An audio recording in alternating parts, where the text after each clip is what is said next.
Hey my families எல்லாருக்கும் ஒரு special hi. நீங்களாம் எப்படி இருக்கீங்க? ஸோ நீங்களாம் நல்லா இருப்பீங்கன்னு நினைக்கிறேன். அதே மாதிரி நாங்களும் ரொம்ப நல்லா இருக்கோம். பட் என்னன்னா கால் வலியால் தான் ரொம்ப கொஞ்சம் பாஸ்ட் ஒரு 4 டேஸாக ரொம்ப சஃபர் ஆகிட்டு இருக்கேன். அது ஒன்று தான் எனக்கு கொஞ்சம் கஷ்டமாக இருக்க மாதிரி இருக்குது. ஸோ இன்னைய விலாகும் ஆஸ் யூஷுவலாக மார்னிங்லேருந்து ஸ்டார்ட் பண்ணியாச்சு. ஸோ இந்த டேவை முடிஞ்ச அளவுக்கு கொஞ்சம் இன்ட்ரெஸ்டிங்காக கொண்டுட்டு போகணுன்னு தான் ஒரு நாளும் நாங்கள் நினைக்கிறோம். ஒரு விலாகையும் நாங்கள் ஷூட் பண்ணும்போது கொஞ்சம் ஏதாவது இன்ட்ரெஸ்டிங்காக கொண்டுட்டு போகணும் அப்படின்ற மாதிரி தான் நினைக்கிறோம். ஸோ இன்றைக்கும் அப்படி தான் நினச்சி விலாக் ஸ்டார்ட் பண்ணியிருக்கோம். ஸோ வீடியோக்குள்ளே போயிட்டு மறக்காத இந்த விலாகை நாங்கள் எப்படி கொண்டு போகிறோம், இந்த டே எங்களுக்கு எப்படி அமையுது அண்ட் நாங்கள் என்னெல்லாம் பண்ணுறோம் அப்படின்றத மறக்காத வீடியோக்குள்ளே போயிட்டு பாருங்கள். பிகினிங் டு எண்டு வரைக்கும் வாங்க வீடியோக்குள்ளே போகலாம். இன்றைக்கி பார்த்திங்கன்னா தம்பி பையனும் அண்ணா பொண்ணும் காலையிலே சீக்கிரமாக எழுந்து வந்துட்டாங்க எங்களை பார்க்குறதுக்கு மேலே. அவனை பார்த்தாவே எனக்கு ரொம்ப ஆசையாக இருக்கும். சப்பியாக க்யூட்டாக இருக்கிறதுனால எப்போ பார்த்தாலும் தூக்கி வச்சுட்டு எங்கள் வீட்டில் எல்லாருக்குமே பிடிக்குமா கொஞ்சிகிட்ருப்போம். ஸோ இன்றைக்கி பார்த்திங்கன்னா பிகினிங் இன்ட்ரோ வீடியோவே குழந்தைங்கள வச்சு தான் ஷூட் பண்ணிகிட்ருக்கோம். மார்னிங் பிரேக்ஃபாஸ்ட் தோசை பண்ணிக்கலாம் அப்படின்னு சொல்லிட்டு ஒரு பிளான் இருந்தது. சரி ஓகே தோசை பண்ணிவிட்டு பொடி வச்சுக்கலாம். ஆஃப்டர்நூனுக்கு நம்ம உருளைக்கிழங்கு சாம்பார் இப்பயே வச்சுட்டு நம்ம போயிட்டோன்னா ரைஸ் கடைக்கு போகும்போது ஊற வச்சிட்டோம் அப்படின்னா ஒரு 1:30 அளவில் கரெக்டாக கடையிலேருந்து சுட சுட சாதம் வச்சு அப்பளம் பொரிச்சிக்கலாம். அப்பளம் இல்லை, இந்த வத்தல் நாங்கள் போட்டிருந்தோம் இல்லையா 2 days பிஃபோர், அதை நாங்கள் பொரிச்சிக்கலாம் அப்படின்னு சொல்லிட்டு பிளானிங்கில் உருளைக்கிழங்கு சாம்பார் செஞ்சிட்ருந்தேன்.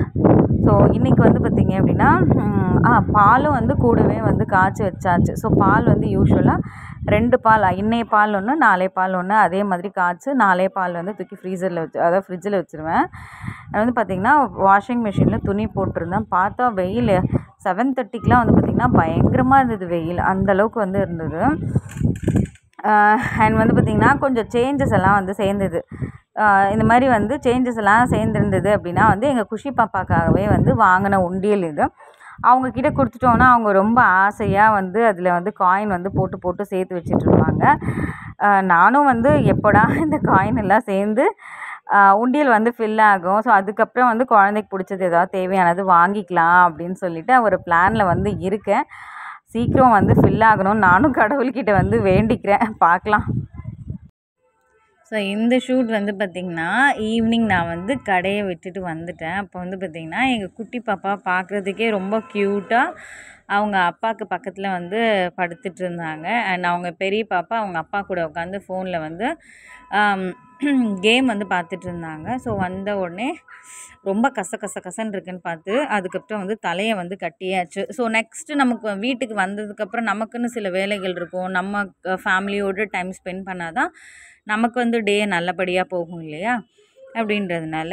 அண்ட் ஈவினிங்க்கு மேலே என்னோடய ஹஸ்பண்ட் சரி ஸ்நாக்ஸ் மாதிரி ஏதாவது செஞ்சுக்கலாம் அப்படின்னு சொல்லிட்டு அவர் நூடுல்ஸ் வாங்கிட்டு வந்திருந்தோம். ஸோ நூடுல்ஸ் அவர் செஞ்சிட்டு இருந்தார். நூடுல்ஸ் செஞ்சு இப்போ குழந்தைங்களோட உட்காந்து ஷேர் பண்ணி சாப்பிட்லாம் அப்படின்ற ஒரு பிளானில் அவர் செஞ்சுட்டு இருந்தார். நானும் சரி ஓகே நீங்கள் செய்யுங்க அப்படின்னு சொல்லிட்டு என்னோடய வேலைகள் அடுத்த வேலையை பார்க்க ஆரம்பிச்சேன். அடுத்த வேலை என்னன்னா அதாவது வெந்தயம், ஓமம், கருஞ்சீரகம் இதெல்லாம் போட்டு அம்மா காய வச்சுருந்தாங்க. அது எடுத்து பவுடர் பண்ணணும். இது கொஞ்சம் மெடிசன் மாதிரி யூஸ் பண்ணுவாங்க அப்படின்றதுனால அது காய வச்சுருந்தாங்க. அது எனக்கு ஃபோன் பண்ணி சொல்லியிருந்தாங்க, அது எடுத்து பத்திரமா வச்சுரு, காற்று ஈவினிங் அடிச்சதுன்னா பறந்துடும் அப்படின்னு சொல்லிட்டு நானும் எடுத்து வச்சிட்ருந்தேன். அது ஈவினிங்க்கு மேலே சரி ஒரு 7 o'clock அந்த மாதிரிலாம் உட்காந்து பவுட்ரு பண்ணிடலாம் அப்படின்னு சொல்லிட்டு அது ஒரு பிளேட்டுக்கு ஷிஃப்ட் பண்ணிகிட்ருந்தேன். இது அம்மா சொல்லுவாங்க, இது நம்ம மேக்ஸிமம் எடுக்கும்போது ஹெல்த் பெனிஃபிட்ஸ்லாம் ரொம்பவே நல்லா இருக்குது அப்படின்னு சொல்லிட்டு இருந்தாங்க. என்னோடய ஹஸ்பண்டும் அவர் நூடுல்ஸ் எல்லாம் செஞ்சு முடிச்சிட்டாரு. ஸோ குட்டி பாப்பாவோட பெரிய பாப்பாவோட தம்பி என்னோடய ஹஸ்பண்ட் எல்லாம் ஷேர் பண்ணி இது ஜஸ்ட் ஒரு ஸ்நாக்ஸ் டைம் மாதிரி ஈவினிங் ஷேர் பண்ணி சாப்பிட்டுட்டு இருந்தாங்க. ஸோ நான் பார்த்திங்கன்னா வீடியோ ஷூட் பண்ணேன். பாப்பா என்னோடய ஹஸ்பண்ட் நீயும் ஒரு வாரம் சாப்பிட்டு பாருன்னாங்க.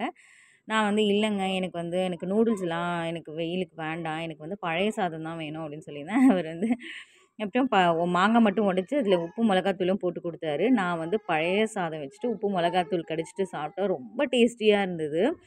நானும் இதுதான் ரொம்ப எக்ஸ்பெக்ட் பண்ணிகிட்டு இருந்தேன். சரி அதுக்கப்புறம் பவுட்ரு பண்ணலாம் அப்படின்னு சொல்லி எடுத்து வச்சுருக்கேன்.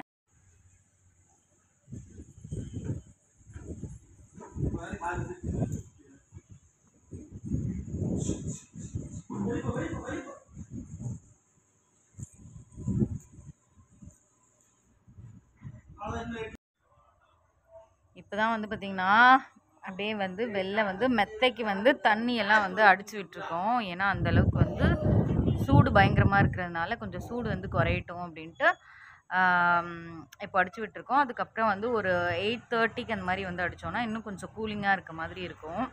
ஏன்னா இப்போதைக்கு வந்து பார்த்திங்கன்னா வந்து காலை கீழேயே வைக்க முடியலன்னு சொல்லி தான் வந்து தண்ணியெல்லாம் அடிச்சு விட்டுருக்கிறது. இதுக்கப்புறம் வந்து பார்த்திங்கன்னா அப்படியே துணியெல்லாம் இருக்குது, அப்படியே மடிக்கலாம். டிவியில் வந்து பார்த்திங்கன்னா என்னோடய ஹஸ்பண்டுக்கு வந்து பிடிச்ச மூவி தவசி வந்து போட்டிருக்காங்களாம். அதனால் அப்படியே வந்து ஜஸ்ட்டு டிவி பார்த்துக்கிட்டே வந்து துணியை வந்து மடித்து முடிச்சிடலாம். அண்ட் எப்படியா இருந்தாலும் 8 o'clock அந்த மாதிரி ஆகிடும். அதுக்கப்புறம் வந்து பாப்பாவுக்கு சாப்பாடு, குட்டி பாப்பாவுக்கு வந்து பார்த்திங்கன்னா சாப்பாடு வந்து கொடுத்துட்டு அதுக்கப்புறம் வந்து டின்னர் பற்றி யோசிக்கலாம் இல்லை, டின்னர் வந்து தக்காளி சட்னி பண்ணிக்கலாம், தோசை மாவு இருக்குது, தோசை ஊற்றிக்கலாம் அப்படின்னு அவர் சொல்லியிருக்காரு. சரி ஓகே, அப்படியே கொண்டுட்டு போயிடலாம் அப்படின்ட்டு ஒரு பிளானில் வந்து இருக்கேன். காற்று வந்து பார்த்திங்கன்னா செம்மையாக அடிக்குது, சூப்பராக இருக்குது. ஆனால் வந்து அனல் இருக்குது, ஆனால் காற்று வந்து நல்லா சூப்பராக அடிக்குது. அப்படி தான் இருக்குது இன்னைக்கு கிளைமேட்டிக் கண்டிஷன் வந்து. ஸோ குழந்தைங்க வந்து ஈவினிங் வந்து லைட்டாக நூடுல்ஸ் சாப்பிட்டாங்க. அண்ட் வந்து பார்த்திங்கன்னா பழைய சாதம் கொஞ்சம் இருந்தது. ஏன்னா ஈவினிங்க்கு வந்து எனக்கு வந்து நூடுல்ஸ் அந்த அளவுக்கு வந்து நான் லைக் பண்ண மாட்டேன் அப்படின்றதுனால கொஞ்சம் பழைய சாதம் இருந்தது. மாங்காய் உடைச்சி அதில் உப்பு மிளகாத்தூள் எல்லாம் வந்து போட்டு என்னோடய ஹஸ்பண்ட் கொடுத்தாரு. ஈவினிங் மேலே அதாவது வந்து சில்லுன்னு தான் சாப்பிட்ணுன்னு தோணுது, லிக்விட் ஐட்டமாக எடுத்துக்கணும்னு தோணுதே தவிர இந்த மசாலா போட்ட மாதிரியெல்லாம் வந்து வெயிலுக்கு வந்து ஒத்துக்குன்னு எனக்கு வந்து கொஞ்சம் கூட தோணவே இல்லை. அதனால பழைய சாப்பாடு வச்சு சூப்பராக சாப்பிட்டேன். ஸோ நைட் டின்னர் வந்து ஒரு 8 o'clock மேலே பிளான் பண்ணி ஜஸ்ட் வந்து சட்னி அரைச்சி வச்சிட்டோன்னா 9 o'clock மேலே தோசை ஊற்றிக்கலாம் அப்படின்ட்டு இருக்கோம். அது வரைக்கும் அப்படியே வந்து குட்டி பாப்பாவை அப்படியே மேனேஜ் பண்ணிக்கிட்டு துணி மடிச்சுக்கிட்டு டிவி பார்த்துக்கிட்டு அப்படியே ஜாலியாக வந்து கதை பேசிக்கிட்டே இருக்கலாம் அப்படின்ட்டு. அண்ட் ஃபோனில் வந்து பார்த்திங்கன்னா அதாவது மொபைலில் சார்ஜுமே வந்து ரொம்ப கம்மியாக தான் இருக்குது. அதனால் சார்ஜும் சரி கொஞ்சம் நேரம் ஏறட்டும். நம்ம கதை பேசிகிட்டு இருந்தோம் அப்படின்னா வந்து டைம் போகிறதும் தெரியாது, ஜாலியாக படம் பார்த்துக்கிட்டே. இதெல்லாம் வந்து நம்ம சைல்ட்ஹுட் மெமரிஸ் மாதிரி. சின்ன வயசில் வந்து பார்த்திங்கன்னா ஸ்கூலெல்லாம் லீவ் விட்டாங்க அப்படின்னா வந்து இப்படி தான் வந்து எங்களுக்கு இருக்கும். ஸோ அதையே வந்து நாங்களும் அப்படியே ஃபாலோ பண்ணிகிட்டு இருக்கோம். சரி சரி இரு. நாளைக்கு வாங்கி சாப்பிடலாம்னு சொல்லி வச்சிருந்தோம். அந்த சொட்டை எடுத்து இவ்வளோ வச்சிருந்தோம் தெரியுமா, எடுத்து எல்லாத்தையும் வாயில போட்டு அப்படின்னு குடிச்சுட்டாங்க சொட்டை எல்லாத்தையும். கோவம் வருமா வராதுமா கிட்ட அனுமதிக்கிட்ட கேட்டுட்டு தான் எடுப்பேன் நான். இப்பெல்லாம் பண்ண வேணாம்னு சொல்லுங்க மேடம், கோவம் நம்ம. ஹாய்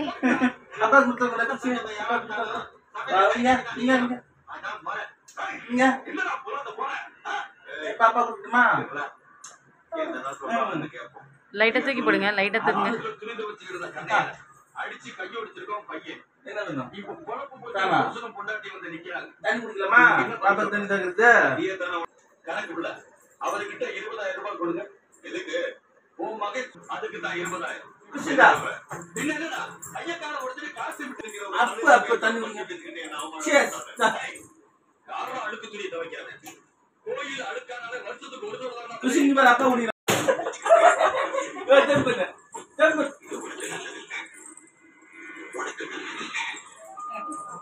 அவ்வளோ சேஃப், அவ்வளோதான். அவ்வளோதான் மாமா. இங்கே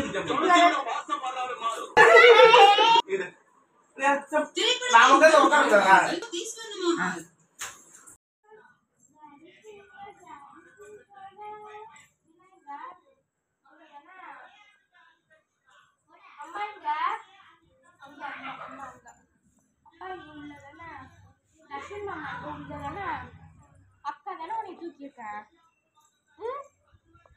நான் கேட்கறதுக்கு மட்டும் எதுவுமே ஆசைப்படுறேன்.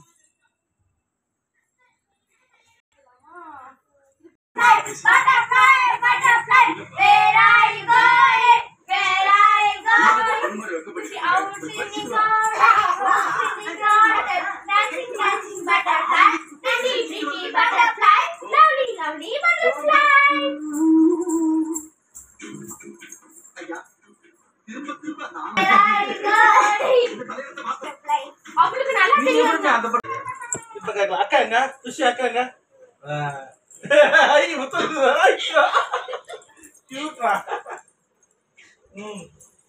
என்ன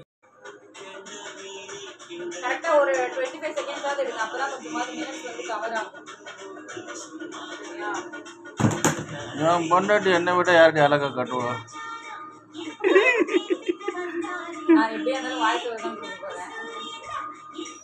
வாய்ஸ் ஓவர் கொடுப்பேன், சிரிப்புக்கெல்லாம் வாய்ஸ் ஓவர் கொடுக்க முடியாதுல்ல, வெக்கப்படுறதுக்கெல்லாம்.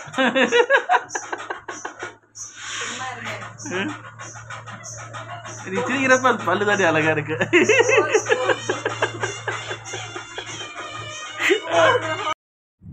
நைட்டு டின்னருக்கு வந்து பார்த்திங்கன்னா தக்காளி சட்னி வந்து தோசைக்கு மேட்சிங்காக செய்யலாம் அப்படின்னு சொல்லிட்டு தக்காளி வந்து வதக்கிட்டுருக்கேன். ஸோ கொஞ்சம் நேரம் கழிச்சு ஆறுனதுக்கப்புறம் வந்து பார்த்திங்கன்னா சட்னி வந்து அரைச்சிட வேண்டியது தான்.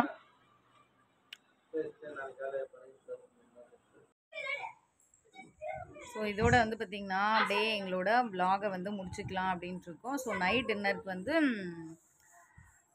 சட்னிக்கு வந்து நல்லா வதக்கி விட்டுட்டு ஆற விட்டுட்ருக்கேன், அதாவது ஆறிட்டுருக்கு. ஸோ அது வந்து லைட்டாக ஆறினதுக்கப்புறம் பேஸ்ட்டு பண்ணிவிட்டு அதுக்கப்புறம் வந்து தோசை ஊற்ற ஆரம்பிச்சிட வேண்டியதுதான். அதனால் வந்து பார்த்திங்கன்னா சீக்கிரமாக குயிக்காக சாப்பிட்டுட்டு அண்ட் வந்து நாங்கள் வந்து மூவிஸை வந்து கண்டினியூ பண்ண போகிறோம். அதுக்கப்புறம் என்னோடய எடிட்டிங் ஒர்க்கு அந்த மாதிரி வந்து கொஞ்சம் இருக்கும். ஸோ என்னதான் இருந்தாலும் நம்ம வந்து ஃபேமிலியோட டைம் ஸ்பெண்ட் பண்ணுறது ரொம்ப இம்பார்ட்டண்ட்டான டைமு. அதுக்கப்புறம் வந்து நம்ம நினச்சாலும் வந்து சில டைமிங் வந்து டைம் ஸ்பெண்ட் பண்ண முடியாது. ஸோ அந்த மாதிரி இருக்குமா, ஸோ அதனால் ஃபேமிலியோட இதுக்கப்புறம் டைம் ஸ்பெண்ட் பண்ணலாம் அப்படின்ட்டு இருக்கோம். அண்ட் எங்களோட வ்ளாகையும் இதோட கம்ப்ளீட் பண்ணிக்கலான் இருக்கோம். உங்களுக்கு எங்கள் சேனல் பிடிச்சிருக்கு அண்ட் ஃபஸ்ட் டைம் நீங்கள் எங்கள் சேனலை பார்க்குறீங்கன்னா மறக்காத எங்கள் சேனலுக்கு ஒரு சப்போர்ட் கொடுத்துருங்க. தென் லைக் பண்ணுங்கள், கமெண்ட் பண்ணுங்கள், ஷேர் பண்ணுங்கள் அண்ட் மறக்காத சப்ஸ்கிரைப் பண்ணிவிட்டு அப்படியே அந்த பெல் ஐக்கானையும் ப்ரெஸ் பண்ணிவிடுங்க. அப்போ தான் நாங்கள் போடுற வீடியோஸ் உங்களுக்கு நோட்டிஃபிகேஷன் அப்டேட் ஆகிட்டு வந்துட்டுருக்கோம். ஸோ அடுத்த வீடியோவில் வந்து சந்திக்கலாம்னு சொல்லிட்டு கேட்டுட்டா. Bye bye and thank you for watching our videos.